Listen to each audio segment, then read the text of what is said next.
Hello दोस्तों, कैसे हैं आप सब लोग। आशा है अच्छे होंगे। तो एजुकेशन चैनल पर आप सबका स्वागत है। आज हम नए वीडियो में नए पार्ट को देखेंगे जो एमपी बोर्ड की क्लास 10th की हिंदी बासंती से लिया गया है।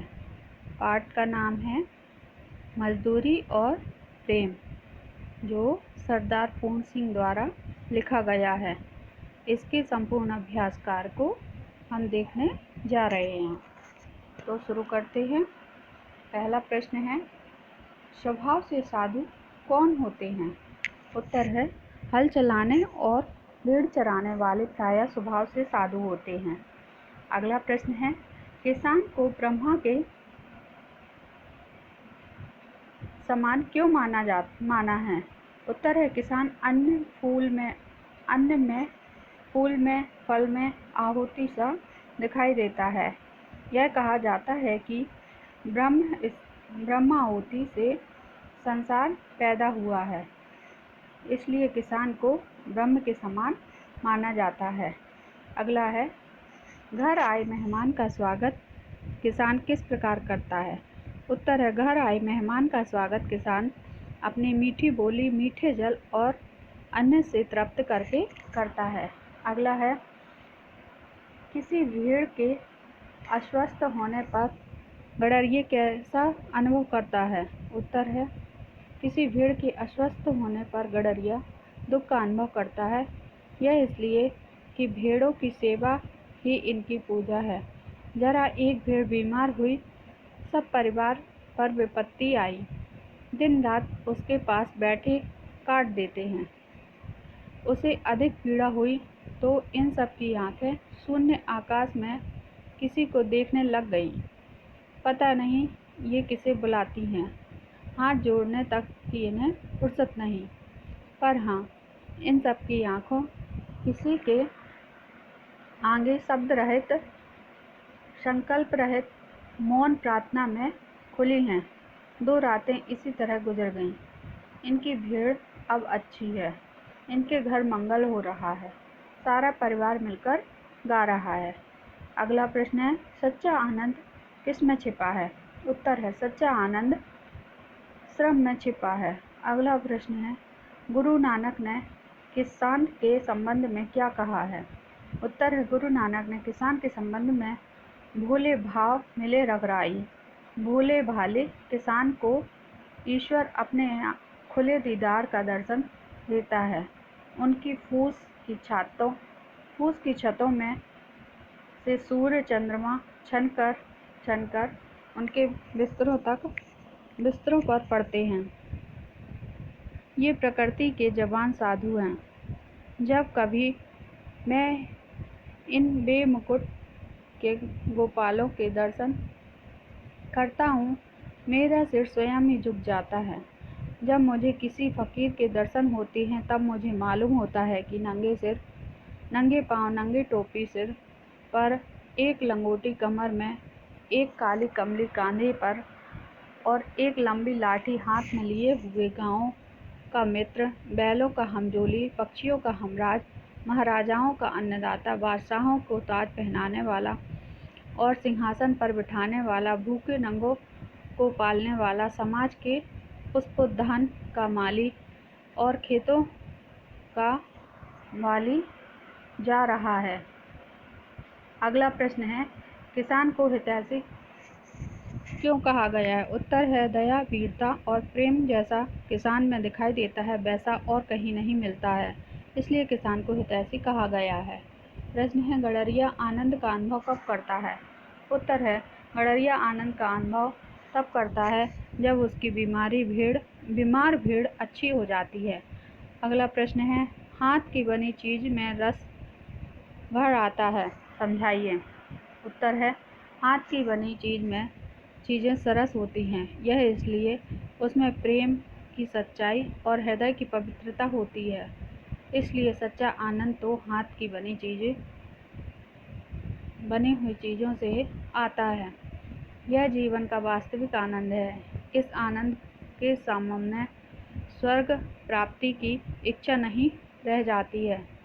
अगला प्रश्न है, मनुष्य का साधारण जीवन कब श्रेष्ठता प्राप्त कर सकता है? उत्तर है, मनुष्य का साधारण जीवन तब श्रेष्ठता प्राप्त कर सकता है जब वह मजदूरी और हाथ के कला कौशल में लग जाता है। अगला प्रश्न है, पंक्ति का भाव स्पष्ट कीजिए।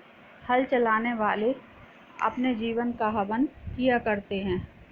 उत्तर है, हल चलाने वाले अपने जीवन का हवन किया करते हैं। उपयुक्त वाक्यांश के द्वारा लेखक ने यह भाव प्रकट करना चाहा है कि हल चलाने वाले किसान घोर श्रम करते हैं। वे अपना पूरा जीवन इसी में हवन की तरह करके दूसरों को सुख और आनंद देते हैं। अगला प्रश्न है, ये प्रकृति के जवान साधु हैं। तो उत्तर है, उपयुक्त वाक्य में लेखक ने यह भाव प्रकट करना चाहा है कि किसान अपने घोर परिश्रम से स्वस्थ और तगड़ा रहता है, वह निरोग रहता है, उससे सरलता और पवित्रता टपकती रहती है। अगला प्रश्न है, तत्सम तद्भव देशज विदेशी शब्दों को अलग अलग करके छांटिए। तो तत्सम शब्द हैं पृथ्वी, संकल्प, नेत्र। तद्भव शब्द हैं फूल, मिट्टी, दिन। देशज शब्द हैं भांति, प्राय, नहाना, टिन, गयों। विदेशी शब्द हैं दीदार, आर्ट, दम। इन शब्दों को छांटने का एक साधारण तरीका है कि जो तत्सम शब्द होते हैं उसमें अधिकतर या तो आधे अक्षर होते हैं या छा, छतरी का, त्रिशूल का, षटकोण का, ये वर्ड दिखाई देते हैं। और देशज शब्द जो हमारे बोलचाल की भाषा में प्रयोग किए जाते हैं वो देशज शब्द होते हैं। अगला प्रश्न है, शब्दों की शुद्ध वर्तनी कीजिए। शुद्ध वर्तनी में पहला है आहुति। आहुति लिखा है तो आहुति, ये आप देख लीजिए, ये अभ्यास कार्य। पाठशाला में सामासिक पद हरी भरी आया है जो द्वंद्व समास है।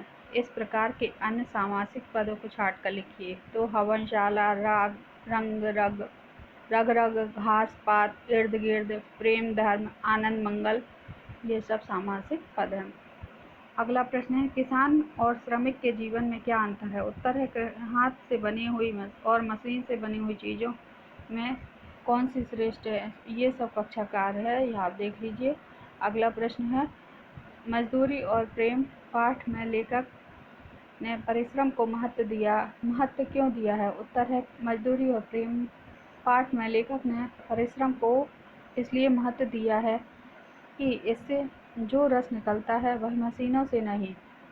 लेखक को विश्वास है कि जिस चीज़ में मनुष्य प्यारे हाथ लग जाते हैं उसमें उसके हृदय का प्रेम और मन की पवित्रता सूक्ष्म रूप से मिल जाती है। उत्तम से उत्तम और नीच से नीच काम सब मजदूरी करते हैं। इस प्रकार लेखक का यह मानना है कि बिना मजदूरी, बिना हाथ के कला कौशल के विचार और चिंतन किसी काम के नहीं हैं। इसलिए मजदूरों के महत्व देने वाले ही देश उन्नति करते हैं। यही कारण है कि लेखक ने भविष्य में मजदूरों के ही प्रभाव से सुखद जीवन की आशाएं की हैं। अगला प्रश्न है, भेड़ और गडरिये में परस्पर क्या संबंध है? उत्तर है, भेड़ों और गडरियों के संबंध बहुत ही घनिष्ठ हैं। गडरिया भेड़ों की सेवा को ही अपनी पूजा समझता है। थोड़ी सी भी एक भेड़ बीमार हुई तो मानो सारे परिवार पर एक विपत्ति आ गई। दिन रात उनके पास ही बैठे काट देते हैं। उन्हें अधिक पीड़ा हुई तो इन सब आंखें शून्य आकाश में किसी को देखते देखते गल गईं। पता नहीं कि ये किसे बुलाती हैं। इन्हें और किसी की चिंता तब नहीं रहती है। भेड़ों को अच्छी होने पर वे खुशी से फूले नहीं समाते। इस प्रकार भेड़ ही इनके तन, मन, धन आदि सब कुछ होती हैं। लेखक ने बूढ़े गडरिये से क्या कहा? उत्तर है, लेखक ने बूढ़े गडरिये से कहा, भाई अब मुझे भी भेड़ें लेने दो। ऐसे ही मूक जीवन से मेरा भी कल्याण होगा। विद्या को भूल जाऊं तो अच्छा है, मेरी पुस्तक खो जाए तो उत्तम है। ऐसा होने से कदाचित इस वनवासी परिवार की तरह मेरे दिल के नेत्र खुल जाएं और मैं ईश्वरी झलक देख सकूं। चांद और सूर्य की विस्तृत ज्योति जो वेद गान हो रहा है, इस गड़रिये की कन्याओं की तरह मैं सुन तो न सका, परंतु कदाचित प्रत्यक्ष देख सकूं। अगला प्रश्न है, यंत्रों और मनुष्य के हाथ से बने हुए कामों में लेखक ने क्या भेद बताया है? उत्तर है, मनुष्यों के हाथ से बने हुए कामों में उसकी प्रेममय पवित्र आत्मा की सुगंध आती है। आदि से विचित्र चित्रों की में उसकी कला कुशलता को देख इतनी सदियों के बाद भी उनके अंतःकरण के सारे भावों का अनुभव होने लगता है। केवल चित्र से चित्र का ही दर्शन नहीं, किंतु साथ ही उसमें छिपी हुई चित्रकार की आत्मा के दर्शन हो जाते हैं। परंतु यंत्रों की सहायता से बने हुए फोटो निर्जीव से मालूम होते हैं। उसमें और हाथ के चित्रों में उतना भेद है जितना बस्ती और शमशान में है। अगला प्रश्न है, लेखक ने मनुष्यों के हाथ का महत्व क्यों बतलाया? उत्तर है, लेखक ने मनुष्य के हाथ ही तो ईश्वर के दर्शन कराने वाले होते हैं, इसलिए मनुष्य और मनुष्य की मजदूरी का तिरस्कार करना नास्तिकता है। इस प्रकार यह कहा जा सकता है कि बिना मजदूरी, बिना हाथ के कला कौशल के विचार और चिंतन किसी काम के नहीं। यही कारण है कि जिन देशों में हाथ और मुंह पर मजदूरी की धूल नहीं पड़ने पाती, वे धर्म और कला कौशल में कभी उन्नति नहीं कर सकते। इसके विपरीत उन्नति वे ही करते हैं जिनसे जोतने वाले, काटने और मजदूरी का काम लिया जाता है। अगला प्रश्न है, रिक्त स्थानों की पूर्ति कीजिए। पहला है, आचरण की सभ्यता से लेखक। उत्तर है, अध्यापक पूर्ण सिंह। हल चलाने वाले स्वभाव से साधु होते हैं।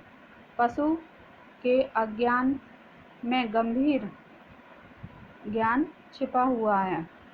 आदमियों की तिजारत करना मोह का काम है। धन की पूजा करना नास्तिकता है। अगला प्रश्न है, सही विकल्प चुनकर लिखिए। मजदूरी और प्रेम पाठ में स्पष्ट किया गया है मजदूरी और श्रम का महत्व। अगला है, मजदूरी और प्रेम के लेखक हैं अध्यापक पूर्ण सिंह। अध्यापक पूर्ण सिंह का जन्म सन 1881 में हुआ था। अध्यापक पूर्ण सिंह का निधन सन 31 मार्च सन 1931 में हुआ था। प्रेम मजदूरी पाठ है, एक निबंध है। सही जोड़ी मिलाइए। विनय पत्रिका है तुलसीदास जी की। काकी है सियाराम शरण गुप्त। मुक्ति गमन पंडित माखनलाल चतुर्वेदी। मजदूरी और प्रेम अध्यापक पूर्ण सिंह। विज्ञान और साहित्य जयनंद कुमार। सत्य और सत्य देखिए। किसान के खेत उनकी हवनशाला है। सत्य। वृक्ष की तरह उसका भी जीवन एक प्रकार का मौन जीवन है। सत्य। मजदूरी करने से हृदय परिवर्तन होता है। असत्य। मनुष्य के विकास के लिए फकीरी आवश्यक है। असत्य। जिस चीज में मनुष्य के प्यारे हाथ लगते हैं उसमें मुर्दा को जिंदा करने की शक्ति आ जाती है। सत्य। अगला प्रश्न है, एक शब्द में उत्तर दीजिए। लेखक को कौन अन्न में, फूल में, फल में आहुति से दिखाई देता है? उत्तर है, किसान। भोले भाले मिले रखराई किसने कहा था? गुरु नानक ने। भेड़ों की सेवा किसकी पूजा है? गडरिये की। होटल में बने हुए भोजन कैसे होते हैं? नीरस। गुरु नानक जिस बढ़ई के पास ठहरे हुए उसका नाम था? भाई लालो। अगला प्रश्न है, लेखक ने बूढ़े गडरिये को किस रूप में देखा? उत्तर है, लेखक ने बूढ़े गडरिये को हरे हरे वृक्षों के नीचे देखा। उसकी भेड़ों के ऊन सफेद थे, ये कोमल कोमल पत्तियों को खा रही थी। गडरिया बैठा हुआ आकाशवाणी की ओर देख रहा था। वह ऊन काट रहा था, उसके बाल सफेद थे। उसकी प्यारी स्त्री उसके पास रोटी पका रही थी। उसकी 2 जवान कन्याएं उसके साथ जंगल में भेड़ चरा रही थीं। अगला प्रश्न है, गडरिये के परिवार को कुटी की आवश्यकता क्यों नहीं होती है?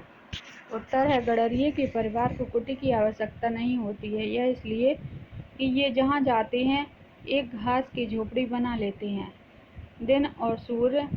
दिन को सूर्य और रात को तारागण इनके मित्र साथी होते हैं। अगला प्रश्न है, श्रम के संबंध में लेखक का क्या विचार है? उत्तर है, श्रम के संबंध में लेखक ने श्रम से ही सच्चे आनंद की प्राप्ति होती है, इसी से ही ईश्वर के दर्शन होते हैं। श्रम का तिरस्कार करना नास्तिकता है। श्रम से ही किसी देश की कला कौशल की उन्नति होती है। अगला प्रश्न है, प्रेम शरीर के कौन से अंग हैं? प्रेम शरीर के कौन कौन से अंग हैं? उत्तर है, लकड़ी, ईंट, पत्थर को मूर्तिमान करने वाले लोहार, बढ़ई, चमार और किसान आदि। वैसे ही पुरुष, जैसे कि कवि, महात्मा और योगी, उत्तम से उत्तम और नीच से नीच काम, सब के सब प्रेम शरीर के अंग हैं।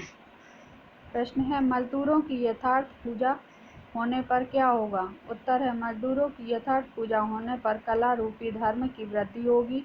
तभी नए कवि पैदा होंगे, तभी नए औलियों का उदय होगा। ये सब के सब मजदूरों के दूध से पलेंगे। धर्म, योग, शुद्ध आचरण, सभ्यता और कविता आदि के फूल इन्हीं मजदूर ऋषियों के उद्यान में खिलेंगे। अगला प्रश्न है, गडरिये का सखा कौन है और उसका जीवन कैसे बीतता है? उत्तर है, गडरिये का सच्चा सखा उसकी भेड़ें ही हैं। गडरिये का जीवन अपनी भेड़ों को चराने, उनकी सेवा करने में बीतता है। वह उनकी सेवा में अपनी पूरी जिंदगी काट लेते हैं। भेड़ों का सुख दुख ही इनकी जिंदगी का समूचा सुख दुख है। इस प्रकार गडरिये की एक एक जिंदगी बीत जाती है। कवि पर लेखक परिचय है। मजदूरी प्रेम के लेखक हैं सरदार पूर्ण सिंह। उनका जीवन परिचय देखते हैं। सरदार पूर्ण सिंह का भारतीय विभिन्न पद्य लेखकों में विशिष्ट स्थान है। विचारात्मक निबंधकारों में आपका स्थान अत्यधिक चर्चित है। जीवन परिचय है। अध्यापक पूर्ण सिंह का जन्म सन 1881 में उत्तर प्रदेश के एबटाबाद जिले के एक गांव में हुआ। आपकी आरंभिक शिक्षा रावलपिंडी में हुई।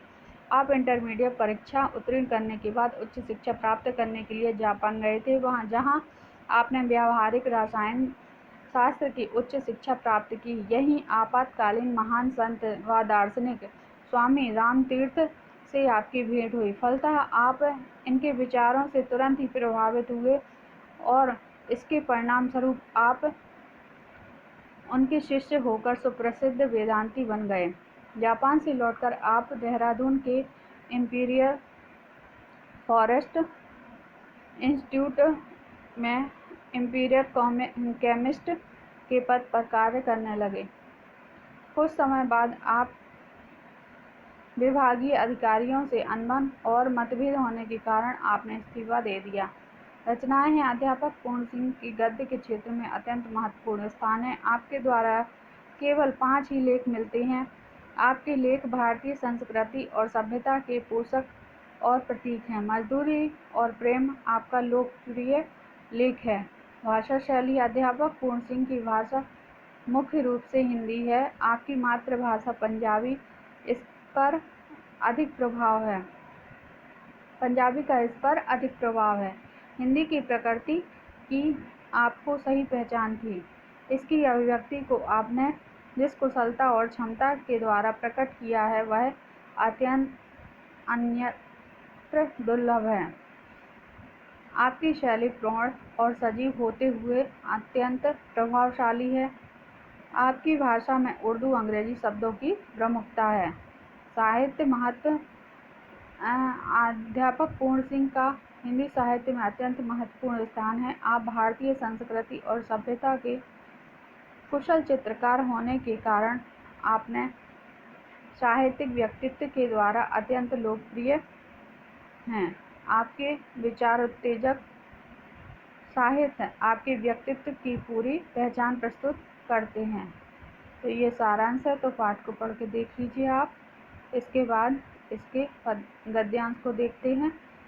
पहला गद्यांश है, हाथ की मेहनत से चीज में जो रस भर जाता है। इसके संदर्भ को देखते हैं। संदर्भ है इसका, प्रस्तुत गद्यांश हमारी पाठ्य पुस्तक हिंदी सामान्य में संकलित लेखक सरदार पूर्ण सिंह लिखित निबंध मजदूरी और प्रेम से है। प्रसंग है, प्रस्तुत गद्यांश में लेखक ने हाथ से बनी हुई चीजों को महत्व पर प्रकाश डालते हुए कहा है। व्याख्या है, जो वस्तुएं हाथ से तैयार होती हैं उनमें अत्यंत जीवन रस प्राप्त होता है, इसलिए हाथ के अतिरिक्त लोहे से बनी हुई वस्तुओं में ऐसा आनंद नहीं मिलता है। इसको स्पष्ट करने के लिए लेखक ने एक उदाहरण देकर कह रहा है कि वह जिस आलू को तैयार करता है और जिसे पानी, निराई और ज़रूरी बातों से अच्छे रूप में तैयार करता है, उसको खाने में उसे जो अत्यंत आनंद प्राप्त होता है, टिन में बंद किए हुए अचार मुरब्बे में वह आनंद नहीं मिलता है। लेखक का विश्वास है कि उसमें जिस वस्तु को तैयार करने में मनुष्य अपने हाथों को प्रेम पूर्वक लगा देता है, उसके हृदय का प्रेम और मन की पवित्रता झलकती है। यही कारण है कि होटल में बने हुए भोजन नीरस होते हैं, क्योंकि उसमें मनुष्य के हाथ स्वतंत्र काम नहीं करते हैं, अपितु उसे तो एक मशीन की तरह लगा देते हैं। लेकिन जब किसी की प्रियतमा के द्वारा कोई रूखा सूखा भोजन भी बना दिया जाता है तो उसमें अत्यधिक आनंद रस होता है। विशेषता है, हाथ की बनी हुई वस्तुओं में मशीन से बनी हुई वस्तुओं से अधिक आनंद रस की प्राप्ति होती है। संपूर्ण कथन को सरस और भाषा शैली के द्वारा प्रस्तुत किया गया है। प्रश्न है, हाथ की मेहनत से बनी हुई वस्तु को क्यों महत्व दिया गया? उत्तर है, हाथ की मेहनत से बनी हुई वस्तु को महत्व है इसलिए कि वह सरस होती है, उसमें स्वयं की मेहनत होती है, उसमें किसी प्रकार का बेगानापन नहीं होता है। दूसरा है, मनुष्य कहाँ मशीन बना दिया जाता है और क्यों? उत्तर है, मनुष्य वहाँ मशीन बना दिया जाता है, वह स्वयं अपने आप कोई काम नहीं कर पाता है, उसे नियंत्रित करके काम करवाया जाता है। यह इसलिए उसमें प्रेम और मन की पवित्रता नहीं रह जाती है। अगला प्रश्न है, उपयुक्त गद्यांश का आशय स्पष्ट कीजिए। उत्तर है, उपयुक्त गद्यांश में लेखक ने हाथ से बनी हुई चीज़ों का महत्व मशीन से बनी हुई चीज़ों से बढ़कर दिया है। यह इसलिए हाथ से बनी हुई चीज़ों में प्रेम, पवित्रता होती है, सरसता और अपनापन होता है, उसमें मुर्दे को जिंदा करने की शक्ति आ जाती है। इसके विपरीत मशीन से बनी हुई चीज़ें नीरस होती हैं। अगला गद्यांश है, आदमियों की तिजारत करना मूर्खों। आगे पढ़ लीजिए। इसका संदर्भ पूर्वानुसार है। प्रसंग है, प्रस्तुत गद्यांश में लेखक ने मनुष्य के महत्व को समझने के लिए प्रकाश डालते हुए कहा है कि व्याख्या है, मनुष्य के विषय में व्यर्थ की बातों करना मूर्खता की पहचान है। सोने और लोहे के बदले मनुष्य की कीमत नहीं आंकनी चाहिए। अर्थात सोना और लोहे जैसी कोई भी धातु मनुष्य का महत्व नहीं रख सकती, लेकिन इसे लोग भूल चुके हैं। सोने चांदी तो बहुमूल्य धातुएं अवश्य हैं, लेकिन यही मनुष्यता नहीं है, इसलिए इस मनुष्य को मोल नहीं मिल सकता। आजकल समय बहुत बदल गया है, अब तो आपकी कलाओं का दाम हजारों हो गए हैं। लेकिन मनुष्य की कीमत तो एक एक कौड़ी में 100 हो गई है। अतएव सोना चांदी पैसे रुपए कौड़ी आदि से सच्चा जीवनानंद नहीं मिल सकता।